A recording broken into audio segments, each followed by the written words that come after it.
విజయలక్ష్మి గారు నమస్కారం అండి.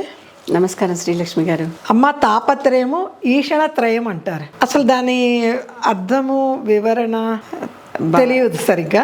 మన ధర్మంలో చాలా మంది ఏమిటో నీకు ఈ తాపత్రయం అనే మాట చాలా తేలిగ్గా వాడేస్తారు. తాపత్రయం అన్న విషయం అందరికీ తెలుసు, వాడుక భాష అయిపోయింది. కానీ ఈషణత్రయము అంటే అర్థం గురించి కూడా చెప్పుకుందాం. తాపత్రయం అంటే ఏంటంటే లోపల మనకి ఒక కోరిక కాలిపోతూ ఉంటే తాపం అంటాం కదా, అటువంటిది అనమాట. అవేంటి? తపన పడిపోవటం. ఆది దైవిక, ఆది భౌతిక, ఆది ఆత్మిక. ఆది దైవిక, భౌతిక, ఆత్మిక. ఆది దైవిక అంటే ఏంటి? ఆది వ్యాధులు అంటే ఒకటి శరీరానికి సంబంధించింది, ఒకటి మనసుకు సంబంధించింది. దైవికంగా మనకి ఏవేమిటి అనుకోకుండా కొన్ని ఇబ్బందులు రావటం, మనం కోరుకున్నవి కాదు, జరుగుతాయని మనకు ముందర నుంచి ఊహించింది కాదు. అది ఆది దైవికం. ఆది భౌతికం ఏంటంటే దేహానికి కొన్ని అనుకోని ఇబ్బందులు రావటం, ఉన్నటువంటి పడతాం కాలు ఎరుగుతుంది. అది మనకి ఊహించము, అది అనుకోకుండా అలా జరిగిపోవటం. ఇవన్నీ మరి తపనలే కదండి, అకస్మాత్తుగా వచ్చేవి ఇవన్నీ అకస్మాత్తుగా వచ్చేవి. ఇంకోటి ఆధ్యాత్మికం అంటే ఇప్పుడు చూడండి, ఎంతసేపటికి అది ఏమిటి, ఆ దేవుడు ఏమిటి, అసలు ఆ శక్తి అనేది ఉందా, ఇలాంటివి ఎన్నో రకాలైన ప్రశ్నలతో వేగిపోయేవాళ్ళు. మనం కూడా ఎన్నున్నా ఇంకా ఏదో తెలియదని వెతుక్కుంటూనే ఉంటాం కదా. ఆ తెలియనిదేదో తెలుసుకోవాలనేటటువంటి తాపత్రయం ఉందే, అది అందరికీ దాదాపుగా ఉంటూనే ఉంది కదా. అందరికీ తాపత్రయ పడుతూనే ఉంటారు. అదే ఆధ్యాత్మిక. కనుక ఈ మూడు తపనలు కలిసి ఆది దైవిక, ఆది భౌతిక, ఆధ్యాత్మిక, ఈ తాపత్రయాలు మనిషిని ఎప్పుడూ ఉంటూనే ఉంటాయి. మనకి కొన్ని మనమేమి చేయలేము, కొన్ని మనం సాధించి తెలుసుకోవచ్చు, కొన్నిటికి ఏమన్నా కొంచెం ఉపశమనాలు కలిగించుకోవచ్చు. ఈషణత్రయం ఇంకొకటి ఉంది. మీరు అడిగారు ఈషణత్రయం ఏంటంటే, ఈషణ అంటే కోరిక. ఈషణ అంటే కోరిక మనకి కావాలి అనే ఒక లోభంలో. తాపత్రయం అన్నా కూడా కోరికే కదండి. తాపత్రయం అంటే తపన. దానివల్ల మనం బాధపడతాం అనమాట. దానివల్ల కొంచెం మనం నిజంగానే దేవుడి కోసం ఉపాసన చేసేవాళ్ళు, ఈ ఋషులు మునులు అని అనుకున్నామే, వాళ్ళందరూ ఎంత తపన పడితే, ఎంత తపస్సు చేస్తే వాళ్ళకి అవి వాళ్ళు సిద్ధిస్తున్నాయి ఒక్కొక్కటి. కనుక అవన్నీ తపనలు. ఇక్కడ ఈషణత్రయం అంటే కోరిక అనమాట. ఈ కోరిక ఏంటి? ముఖ్యంగా 3 ఈషణత్రయాల గురించి మూడు ఈషణాల గురించి చెప్పారండి సనాతన ధర్మంలో. దారేషణ, పుత్రేషణ, ధనేషణ. దారేషణ అంటే అంటే భార్య గురించి విపరీతమైన మోహం అన్నమాట. ఫలానా అమ్మాయే కావాలి, లేకపోతే ఇంతమంది కావాలి, లేకపోతే ఎప్పటికప్పుడు నాకు వేరే కొత్త భార్యలు కావాలి. ఎంతమంది లేరు, ఇలాంటి వాళ్ళందరూ ఉన్నారు కదా. ఉన్నారండి. నేను చూసిన ప్రతి స్త్రీ కావాలి నాకు. దారేషణ. అసలు భార్య అంటూ ఉంటేనే వాడు గృహస్థ అవుతాడు, వాడికి ఒక ఇల్లు నుంచి అంటే ఇల్లాల నుంచే ఇల్లు వస్తుంది. ఇవన్నీ కుటుంబం అనేది ఉంటుంది, ఏర్పడుతుంది. గృహిణి నుంచే కుటుంబం ఏర్పడుతుంది. కనుక భార్యామూలం ఇదం గృహం అన్నారు. కృషిమూలం ఇదం ధాన్యం, భార్యామూలం ఇదం గృహం, వేదమూలం ఇదం జ్ఞానం, ధనమూలం ఇదం జగత్. కనుక ఈ భార్య వల్లే గృహం. కనుక దారేషణ. నాకు భార్య కావాలి అంటే భార్యతో పాటు ఇతరవన్నీ కూడా వచ్చేసేయాలి. తాపత్రయం. మన కౌపీన సంరక్షణార్థం అయం పటాటోపహ అని ఒక కథ ఉంటుంది. దాంట్లో ఒక ఋషి ఏవైనా సరే నేను అన్నీ వదిలేశానని చెప్పి ఏమీ చేసుకోకుండా వెళ్ళి అడవుల్లో ఒక చిన్న కౌపీనం అంటే గోచి పెట్టుకుని కూర్చొని తపస్సు చేసుకుంటున్నాడు.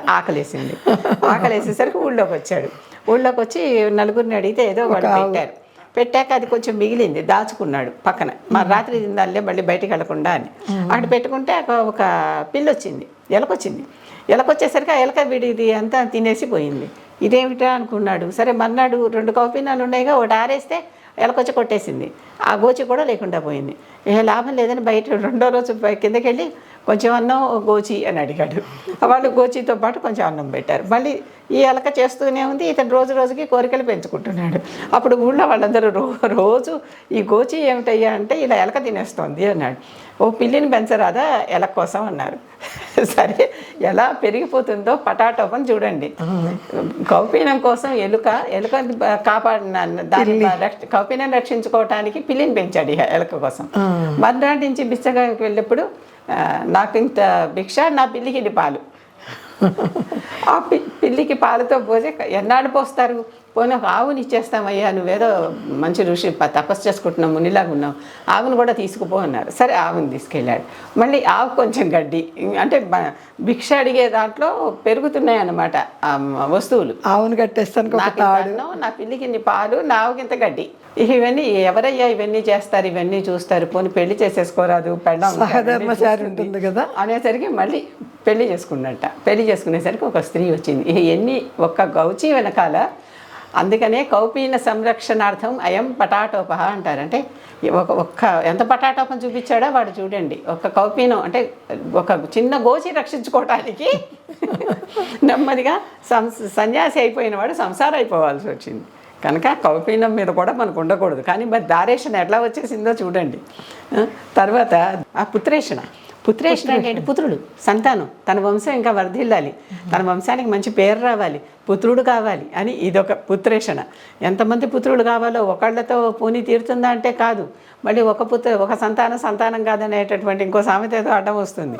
కనుక ఇద్దరు ముగ్గురు, మళ్ళీ అది ఆడపిల్లలు అయితే మళ్ళీ మగపిల్లాడు కావాలి, లేకపోతే మగపిల్లవాళ్లే ఉంటే ఆడపిల్ల లక్ష్మీదేవి కావద్దా?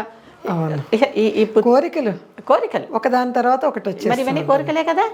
ఆ తర్వాత ధనేషణ. మరి వీళ్ళని పెట్టుకోవడానికి డబ్బు కావద్దు. మరి వీళ్ళందరినీ మెయింటైన్ చేయాలంటే ఒక మనిషిగా నలుగురు గర్ల్ ఫ్రెండ్స్, నలుగురు భార్యలో ఎవరో ఇంతమంది ఉండి మళ్ళీ వాళ్ళకి ఒక్కొక్కళ్ళకి ఏదో ఈ మధ్యన ఎవరి గురించి ఒకరి గురించి పేరెందుకులేండి కానీ ఆయనకి భార్యలు ఎక్కువ, వాళ్ళకి పిల్లలు ఎక్కువ, వాళ్ళ కోరికలు ఎక్కువ అనే మాట ఒకటి విన్నాను. అలాంటి వాళ్ళందరూ ఉంటుంటే మరి ఎంత ధనం ఉంటే పని అవుతుంది. కనుక ధనేషణ, మళ్ళీ ధనం కావాలి. ఇంతంత చేరిపోతున్నాయి అన్నమాట. ఒకదాని వెనకాల ఒకటి. పంచతంత్రంలో చిన్న కథ ఉంది. ఒక ఊరికి వరదలు వస్తున్నాయట. గబగబా వీడు తన దగ్గర ఉన్న డబ్బు అంతా మూట కట్టి కొడుకుని చంకనేసుకుని భార్యని చేత పట్టుకుని ఆ నది దాటి అవతలకి వెళ్ళాలి. అప్పుడు కానీ వీడికి ఆ వరద తగ్గదు. ఈ గట్టు నుంచి ఆ గట్టికి వెళ్ళాలి. కొంత దూరం వచ్చేసరికి పిచ్చగా వరద వచ్చేసింది. ఆపుకోలేక భార్యను వదిలేశాడు. పోన్లే ఇంకో పెళ్లి చేసుకుందాం, ఇంకో భార్య వస్తుంది అనుకున్నా వదిలేసాక ఇంకొంచెం దూరం వెళితే పోన్లే పెళ్లి చేసుకుంటా కదా అప్పుడు కొడుకు పుడతాడులే, నీ కొడుకును కూడా వదిలేశాడు. రక్షించుకోలేక ఇంకొంచెం దూరం వెళ్ళి నెత్తి మీద డబ్బు మూట ఉంది, అది కూడా మునిగిపోతుంది, ఆ బరువు మోసుకోలేకపోతున్నాడు. ఫోన్లే సంపాదించుకుందాంలే, ప్రాణం ఉంటే ఏమన్నా చేసుకోవచ్చు అని అది కూడా వదిలేసి బలిసాకని పాట ఉంది కదా. కనుక ఏదైనా సరే చూడండి, సంపాదించుకుందామని ఎంతో ప్రయత్నం చేసి అన్నీ సంపాదించాక వదిలేసేటప్పుడు తప్పనిసరి పరిస్థితుల్లో అన్నీ వదిలేసి వెళ్ళిపోవాల్సిందే. ఆ జ్ఞానమే ముందరుంటే ఇలా ఆబగా సంపాదించుకోవటాలు లాంటివి ఉండవు. మనకి చాలు, మన పిల్లలకి వాళ్ళ చదువు సంచలయ్యి వాళ్ళ కాళ్ళ మీద వాళ్ళు నిలబడేదాకా చూడాలి అనుకోవటం వదిలేసి వాళ్ళ పిల్లలు కొన్ని పదుల తరాల వరకు అందరికీ చక్కగా సరిపోయేటటువంటి ఏర్పాట్లు చేసి వెళ్ళిపోయే వాళ్ళని మరి ఏమనాలి? మూర్ఖులు, అత్యాశాపరులు, దురాశాపరులు, తాపత్రయపరులు. అంతే. ఈషణత్రయం అంటే ఇది. దారేషణ, పుత్రేషణ, ధనేషణ, ఈ మూడిటి గురించి వెంపర్లాడిపోవటమే ఈషణత్రయం. చాలా ఈషణత్రయం గురించి వెనకాల ఇంత కథ గురించి తపన పడటం తాపత్రయం, ఈ మూడిటి గురించి వెంపర్లాడటం ఈషణత్రయం. అది చాలా చక్కగా వర్ణించారండి.